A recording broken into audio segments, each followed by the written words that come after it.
All right, let's get to it. Hamas video purportedly shows dead bodies of 2 Israeli hostages. We have some breaking news to share with you from the war between Israel and Hamas. Hamas militants have released a new video which purportedly shows the dead bodies of 2 hostages. Journalist Iris Mackler joins us now live in Jerusalem. So Iris, what do we know about this video? What we know is this: it's your classic. Hi, Hasan. I know one of the SEALs wondering why they didn't have GPS transponders. He was a really strong swimmer too, though, so it's hard to believe that it happened slipping off a ladder. I mean, what do you think it is then? Because, like, just being a really strong swimmer doesn't mean that you're going to survive falling in the ocean, in my opinion.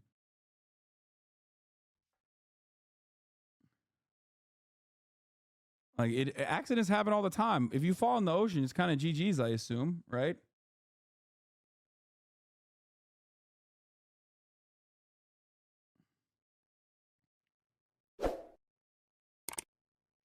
It happens. Like, it just entirely related to the currents at that moment.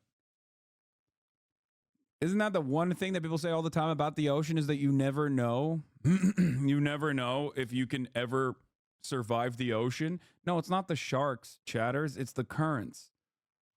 Like, it's incredibly difficult to, it's very unpredictable, right?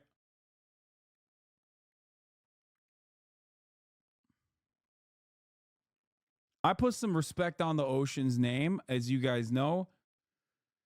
I'm a big ocean respecter. I am probably the largest ocean respecter out there. That's why I don't go in it. That's why I think it's I think it's terrifying, and I don't touch the ocean. I don't think you should either. I will not go on a cruise. I am a respecter of Poseidon, and therefore I don't touch that with a 10-foot pole. Yeah. Hostage video, if you like. You see 3 people talking: Noah Argamani, Yossi Sharabi, and Itai Svirsky. So there's 2 men and a woman, and they say, please come and save us, stop this madness, the kind of thing you often hear in hostage videos. But this one is different, because at the end it shows 2 dead bodies, or what appears to be 2 dead bodies, the bodies of the 2 men. Now, I have to say, similar things have been seen previously. There was one woman who was claimed to have been killed. Islamic Jihad, the Palestinian militant group who was holding her, said she was dead, and then she was released in the hostage, one of the releases over 5 weeks ago now. So it's not a guarantee of anything really, but it is definitely traumatic for the families, and I guess psychological psyops, as they call it. It's a psychological game that is being played with these people's lives. And Iris, what's the reaction in Israel? I find it interesting that the media that has refused to cover previous Hamas hostage videos is choosing to cover this one. I think it spells trouble for Israel in general. This is not the first time that Hamas has released hostage videos. They've released hostage videos time and time again, and the media doesn't really cover it. We get it directly from the telegrams when we cover it here. So that has been interesting, because I do think it's a pressure point for Israel. It is in the best interest of, I would say, Western media and the Israeli media, if they are operating at the behest of the Netanyahu war cabinet, to not talk about the hostage situations, the hostage conditions at all. You'll usually see it from, like, Al Jazeera, Middle East Eye, but rarely ever from Western journalists, because like I said, this it creates tremendous domestic pressure inside of Israel towards the Israeli government. And, there have been thousands of Israelis that have protested the Netanyahu government, specifically demanding a ceasefire and trying to go back to a negotiation with the hostage takers. And, there's a lot of people demanding that, Hollaback Boy is correct. There was a bunch of protests in Tel Aviv over the weekend for a return to hostages. They haven't stopped that at all. They've been ongoing and only grown. An end to the killing and for Netanyahu to resign. So there is definitely growing trouble inside of the Israeli population, the Israeli Jewish population especially, which, of course, like the Israeli population is Palestinian citizens of Israel. They have obviously been to the best of their ability protesting, and you have like Bim Beyachad. Am I saying it correctly? I might be fucking it up. Like you have Stand Together and many other groups within Israel that have been protesting consistently, but those protests have grown in size and momentum and frequency inside of Israel because there are a lot of family members of the hostages that are demanding that the ceasefire happens from a very pragmatic position, even if they personally think like they want to fucking raise Gaza personally. So, you know, there are a lot of different pressure points that is going to cause even more problems for the Netanyahu war cabinet. You will see more of this as, you know, Yediot is one of the outlets that has covered what happened on October 7, a new assessment of the situation, how much of the deaths were actually Israel's own doing. For the first time last week, we learned that, yes, they 100% implemented the IDF,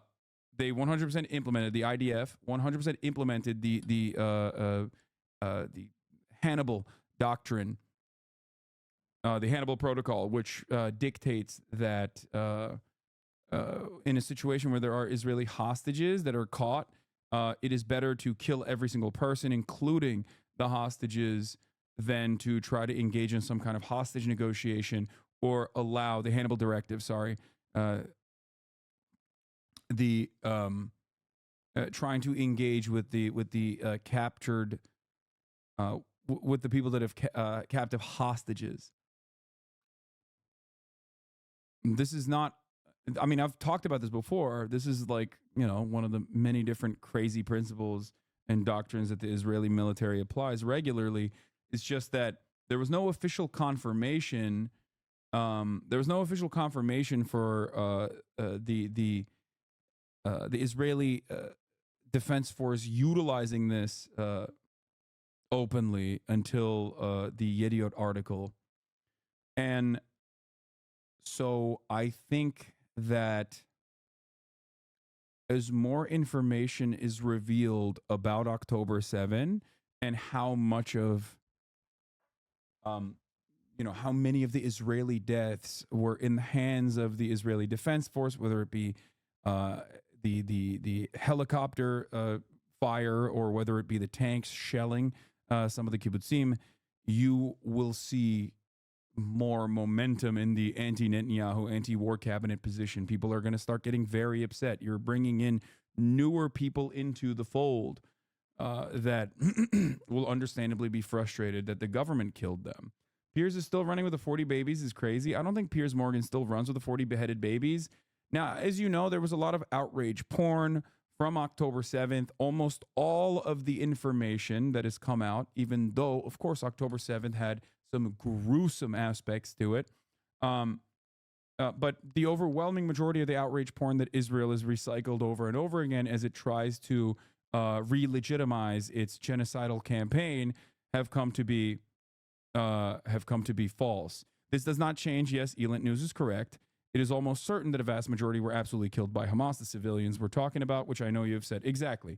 That position has not changed. I'm simply stating that even a single death in the hands of the Israeli military is going to be very different is going to be viewed very differently by their family members, by their immediate family members, by others inside of Israel, right? That's simply what I'm stating. I think that I speculate that more and more information that comes out about the more and more information comes out about the defense measures on October 7, you will definitely still, I mean, you're going to hear more anger. As Jeremy Scahill, for example, pointed out, out of all of the civilians that were slaughtered, there was, I believe, one baby that was killed on October 7th. It's such a weird thing to openly state. In the names that are readily available and very public, there was only one a baby that was 10-month old that died in the hands in the hands of I believe Hamas shooting, or some Palestinian militants shooting in the direction and shooting at Israeli civilians, and the 10-month-old died in their mother's arms. So beyond that, the idea that there were 40 beheaded babies and all of that stuff that has now been almost completely proven to be false. Babies thrown in ovens, like things of that sort, it came out as a way to do atrocity propaganda in an effort to justify all of the actions that Israel was taking in Gaza. And the more you talk about that kind of stuff, the less you talk about Israel's actions in Gaza. So you will not see a lot of clarification because, like I said, it only goes in one direction, okay? If you get something wrong when you are defending Palestinians, people will throw that in your face forever. So I try to do my very best to ensure that I don't do that. But those who defend Israel can just regularly lie all the time, every single day, as a matter of public record, and no one will turn around and go, why aren't we questioning what is coming out of Israel? What the hell is going on? So it's okay to murder civilians now? Of course it's not, for the record. That is not something that I said at all. I don't know why you would ask that question. I'd never implied that it was okay to do such a thing. I've been very consistent on that front. So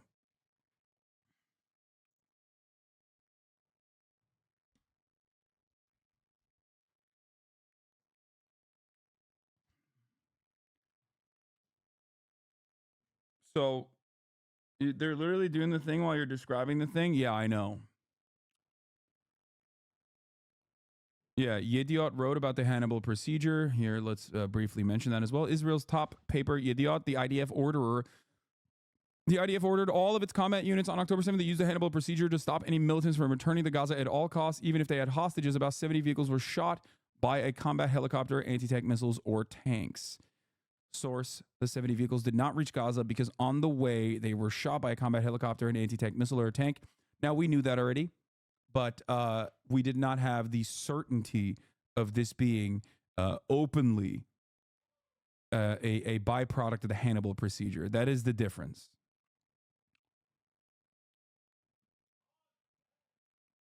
Justifying it for Hamas, though? No, my friend, I am not justifying it for Hamas.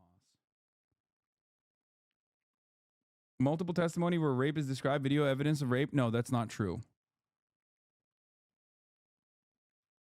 For the record, that's not true. There is no video evidence of rape as far as I understand it. There is testimony of it, and I am not going to sit here and say that it does not happen. I'm sure, I mean, that is definitely something that happens, absolutely.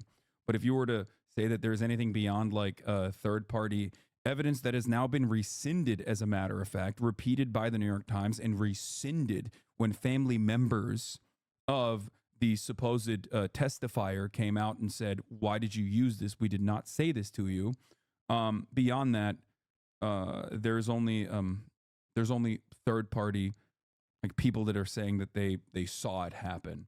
But there hasn't, as far as I understand, any physical evidence for it or any like firsthand accounts of it either.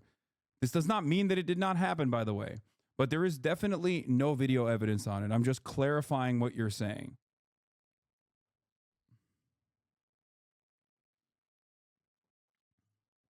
Also, for the record, this doesn't really change much. What do I mean by this? Okay. It doesn't change much because yes, the Palestinian militants did kill a shit ton of civilians on October 7th. Like there were definitely acts that are considered under the broader definition of terrorism. If you consider terrorism to be a disproportionate number of civilians being slaughtered, that is true. Now, of course, when you look at the percentages, if you game it out, Hamas does come out as the lesser evil if you compare Hamas's actions on October 7th to Israel's actions in the next 100 days. Both in totality, but also in the per capita targeting of civilians versus militants, enemy combatants, and the like. But having said that, of course, this does not change the distinction of some of the atrocities that the Israeli population withstood on October 7th.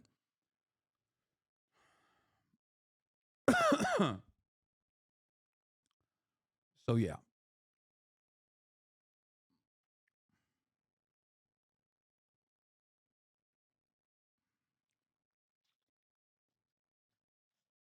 Anyway.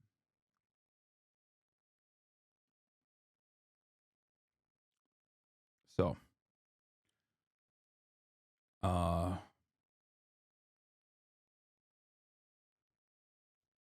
Ukraine now this, when will it end? Probably will not, and it will probably get worse, as a matter of fact. As America's like influence diminishes around the world, I suspect that it will most likely get worse. Just as the CBC isn't showing the actual video, nor does any Israeli media. And we have heard ministers referring to it obliquely, calling it, Israel's defense minister tonight said anything that is put out. I think saying Hamas fucked around and find out is pretty gross. And the reason why it's a cowardly way of stating that like Palestinians deserve to be ruthlessly slaughtered, because I would never say the inverse. Like I wouldn't say Israel fucked around and found out, right? And point to like October 7.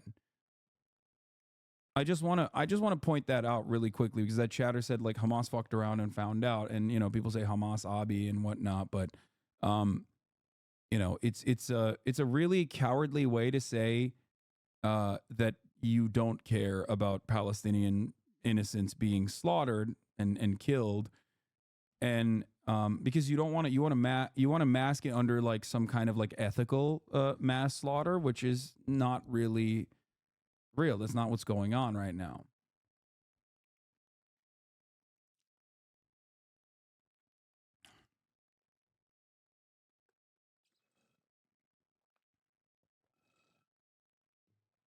Yeah, it's because this genocide is justified doesn't have the same humorous, ironic sparkle, but people do that.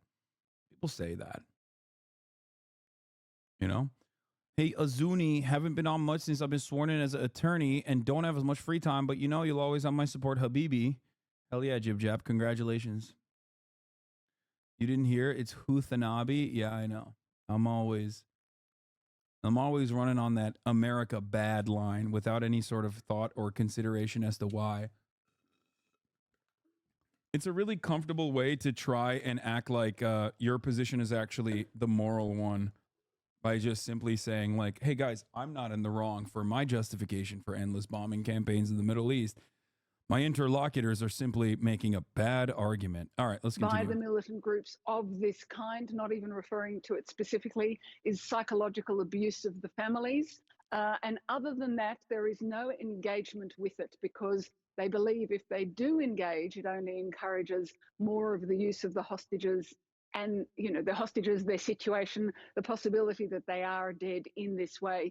One of the things that the militant groups have said in the past is this Yeah, I've been a defender of many radical groups globally. It's until we got to like Islamic ones or ones that are predominantly Muslim that I for the first time ever received so much Hamas Abi, Hezbollah Abi, Hasan Nasrallah, more like Hasan Piker, and things of that nature. It's just so, it is quite curious.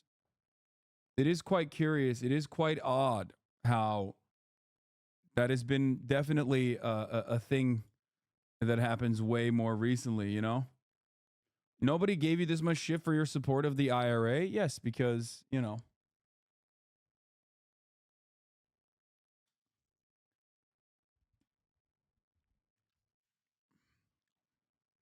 they're white.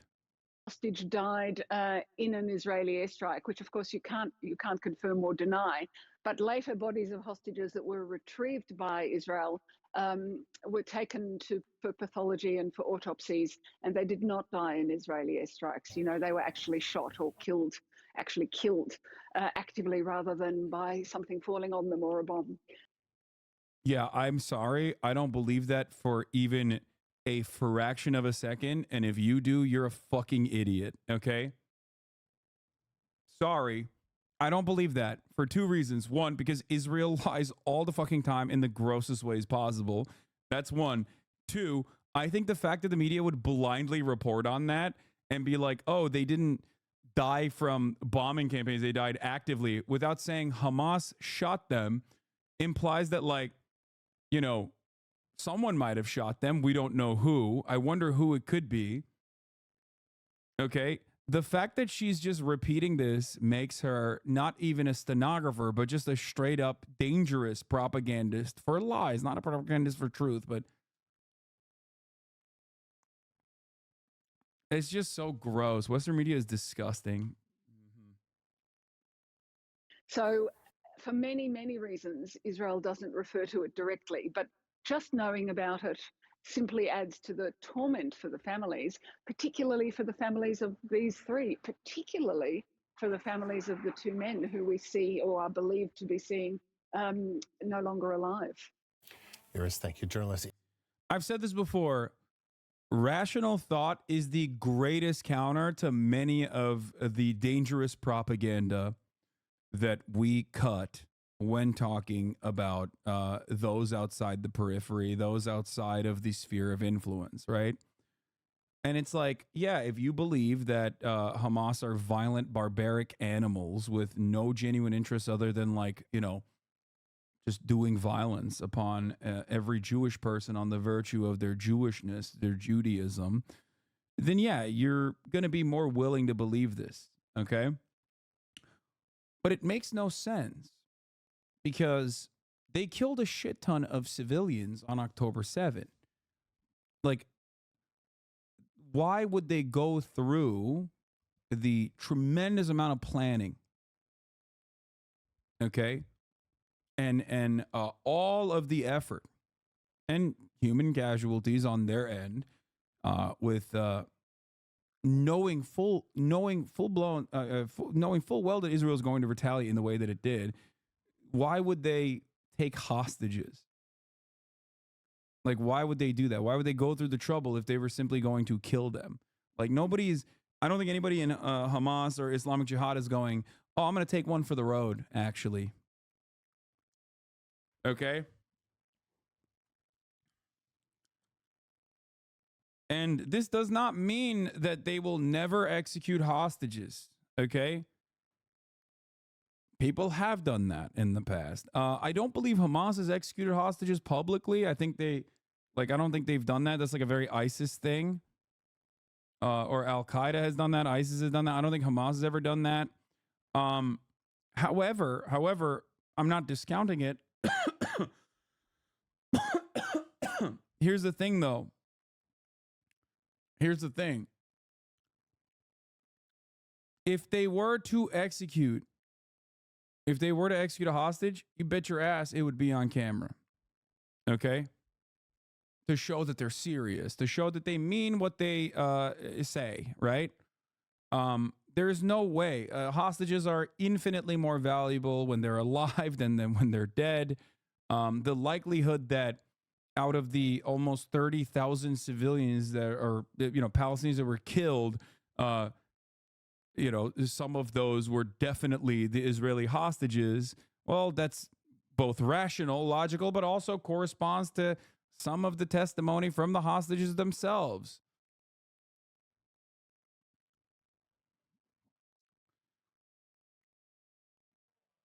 So we don't know.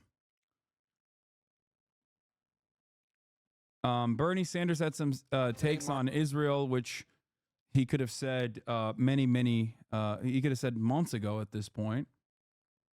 I don't know why he's saying it now. Nothing has really changed, but because he sees the writing on the wall or something. I don't know.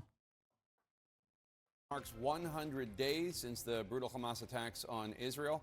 Here in the United States, divisions over the war that Israel launched that day are only growing. Joining me now, Independent Senator Bernie Sanders of Vermont. Senator, thanks again for joining. We have a lot to get to, but first let's... It makes me so sad to see what has happened to Bernie's legacy personally. I mean, I still love him. I will always have a special place in my heart for his legacy and for all that he's done for socialism in America for his entire life. But this is a very regrettable chapter. Really, really sad. Start with this dramatic new escalation in the Middle East, President Biden's strikes against the Iranian-backed Houthi rebels in Yemen. Top House progressive Congresswoman Jayapal said the president should have gotten and, in fact, needed permission from Congress, calling the strikes an unacceptable violation of the Constitution. Do you agree with her? Were these strikes illegal? Well, what I do think is the president has a right to respond on an emergency basis to the disruption Dude, of that's international shipping disgusting. brought about by the Houthis. Come on the on. other hand, he's got to get to Congress immediately. It is Congress that has the right to Come declare on, war, Bernie. not the president of the United States. So I hope this issue gets to Congress immediately. Let's talk about the war that Israel is waging in Gaza. You are trying to force a vote in Congress that would direct the U.S. State Department to look into whether Israel is using U.S. equipment or assistance I gotta pee again. to violate human rights standards in Gaza. Come on. The spokesman for the National Security Council, John Kirby, responded to your plan saying, quote, "We do not believe that this resolution is the right vehicle to address these issues, and we don't think now is the right time. The Israelis have indicated they are preparing to transition their operations to a much lower intensity, and we believe that that transition will be helpful both in terms of reducing civilian casualties as well as increasing humanitarian assistance," unquote. What do you say to that? I strongly disagree. Jake, we have got to, as Americans, take a very deep breath. What is going on in Gaza right now is a horrendous humanitarian catastrophe. We're looking at 23,000 people who have been killed, almost 60,000 have been wounded, and 2/3 of the people who have been killed are women and children. You're looking at 70% of the housing units in Gaza that have been destroyed. Jake, if I use the word Dresden, Germany to you, you think about the horrific destruction during World War II of that city. What is going on in Gaza now in 3 months is worse than what took place in Dresden over a 2-year period. This is a catastrophe. And now, according to the United Nations, after you have 1.9 million people displaced from their homes, they don't have food, they don't have water, they don't have medical equipment, they don't have fuel. What you are looking at is imminent starvation. Children are starving to death. So my view has been from the beginning, Israel has a right to respond to this horrific terrorist attack. Okay, bro. No, it doesn't. No, it doesn't. No, it doesn't. Not under international law. It does not. It does not have a right to defend itself within the borders of its belligerent occupation. There's no such process here. And it certainly doesn't have a right to defend itself in the way that it has conducted itself so far. Okay? It's just not true.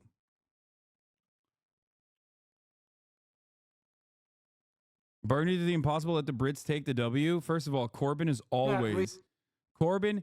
always been a staunch defender of Palestinians, like way before Bernie Sanders and way after Bernie Sanders. So if there's a person who I'm definitely on board with as it pertains to foreign policy, it's Jezza. I've always been a firm defender of Jezza on that front. And he has suffered tremendously as a consequence of that by the dogs in British media, the cackling hyenas of British media. God, they're so bad. From Hamas. The Tory-based. But you do not have a right to go to war against an entire people, women and children. And the United States Congress has got to act because a lot of this destruction is being done with military weapons supplied by the United States of America. And what the resolution that I'm introducing is about, it's consistent with the Foreign Assistance Act. It says that if American military assistance is given to any country, Saudi Arabia. Dude, I swear to God, you can tell how reactionary someone is on Israel by the way they say Hamas. Like Bernie hits the KH a little bit, not so much. Like he doesn't say Hamas, right? But he does say like Hamas. So that like kind of shows you where he's at. Okay? Like how hard they hit the shows you in a weird way how aggressive their stance is in their unconditional support for Israel. I feel like whenever you mention that Israel doesn't have the right to defend itself, I think it'd be best if you explain the difference between imminent defense within Israel proper, October 7th, versus everything after. Yeah, I mean, I have. Yes, the only opportunity to defend itself and the responsibility Israel has to defend itself is during October 7th. Okay, that's it. inside of Israel proper. Yes, Israel does, as a government, have the duty to protect its own citizens. That much is true. That makes sense. Okay. Everything after October 7th, though, everything on the offensive side is ridiculous. Israel, any other country. It has got to be used consistent with human rights, international human rights standards. The person with the most similar international politics to you is Lula. He has been against the Ukraine war, calling for peace and the immediate ceasefire from Gaza, just like you. Yes, me and Lula are on the same, on the same playing field, I guess, in our foreign policy. Problem is, of course, all of those, like, Lula is so based. I'm a anarcho syndicalist, pro-NATOist guys who love Lula, of course, avoid his foreign policy. And American law. In my opinion, that is certainly not the case. We have a horrific humanitarian catastrophe. We cannot turn our backs on it. Congress has got to start moving to protect children in Palestine. Do you think that you can get 51 votes? Not on Tuesday night, I don't. I think we're making progress. I think what we're trying to do is... What if Hamas killed the same amount of people in Texas? What should the U.S. do? It's so funny that you're, like, bringing up a ridiculous take. I mean, I've told you about 9/11. Like, America would have been better off not invading Afghanistan nor Iraq after 9/11. If you are an advocate for the invasion of Afghanistan and Iraq in 2024, you are delusional. You are ridiculous. So the idea that, like, my perspective would be different in this hypothetical scenario where a group of individuals that operate almost entirely and specifically inside of the boundaries of their occupation, that have never actually had any kind of attack outside of Israel, are going to magically be able to, attack Texas is so funny. And I don't know. I mean, I don't know what to say to this beyond, like, this is a pure genocidal fantasy of yours. But if they were to do that, my answer would still be the same.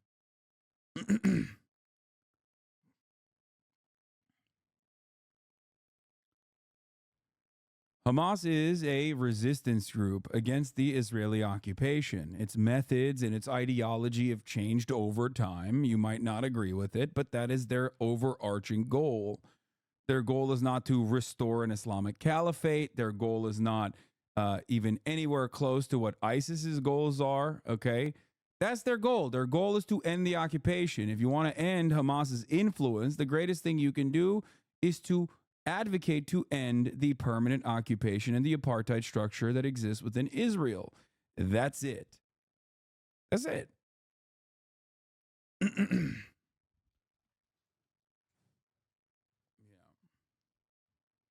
Unprecedented. This is the first time this particular resolution has ever been brought to the floor for a vote. This is the first time we have ever seen, members of the Congress beginning to stand up to Israeli aid. So it's. You said, let's say that instead of retaliation, the U.S. uses special operations to kill bin Laden, then sanction Saudi Arabia and possible kill backers of the attack. Is that not justifiable? First of all, there was an opportunity. The Taliban was holding Osama bin Laden in Afghanistan, and they said, if you give us evidence as to what Osama bin Laden's crimes are, we will deliver him to you. And America said famously, no, we don't negotiate with terrorists. We're going to kill all of you now. And then they launched the Afghan invasion. Now, at the time, let's say that they negotiated with the Taliban and actually gave evidence to the Taliban, and they said, okay, this is fair, fair is fair, we're going to give you Osama bin Laden. I think the greatest thing that could have happened in that circumstance is capture Osama bin Laden alive and ensure that he is tried under an international criminal court, under the ICC specifically. And then, okay, he would be found guilty, obviously, and most likely executed, which is perfectly just, perfectly valid. And if we did that and then implemented sanctions on Saudi Arabia, it would be great. Now, if you were to say, well, what about Israel or whatever, or what about the Houthis or something like that? There's a difference between us sanctioning Saudi Arabia and Israel versus us sanctioning even the likes of Russia.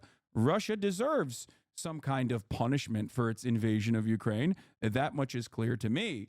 However, putting sanctions upon a enemy population, putting sanctions upon a nation state that is declared a foreign adversary is very different than putting sanctions upon a nation that is aligned with the United States of America. South Africa was aligned with the U.S., so BDS and sanctions there were very effective in dismantling the apartheid regime. Why? Because our allies rely on our endless support and rely on us not blocking them effectively from the rest of the global market. Okay? Our foreign adversaries, on the other hand, have positioned themselves against that sort of thing already, which is precisely the reason why the sanctions on the top of the hour don't work on many who have already subscribed. They're haters. They're hating ass bitches in here. Okay? And they wait for the top of the hour and they don't even see the ads. Why? Because they know it's coming. So they're going to subscribe for $5 or for free with a Twitch Prime by connecting their Amazon Prime accounts to their Twitch accounts. Okay? And maybe even sometimes get gifted a sub. Here's the 3-minute ad break now. Hasan, please, mate. You know it's a 10-10. Don't get cocky now. Yeah. Yeah, I've been kind of going a little nutty with it. This Comrade Cases, I dropped a new video on MLK this morning if you want to watch it. Maybe later.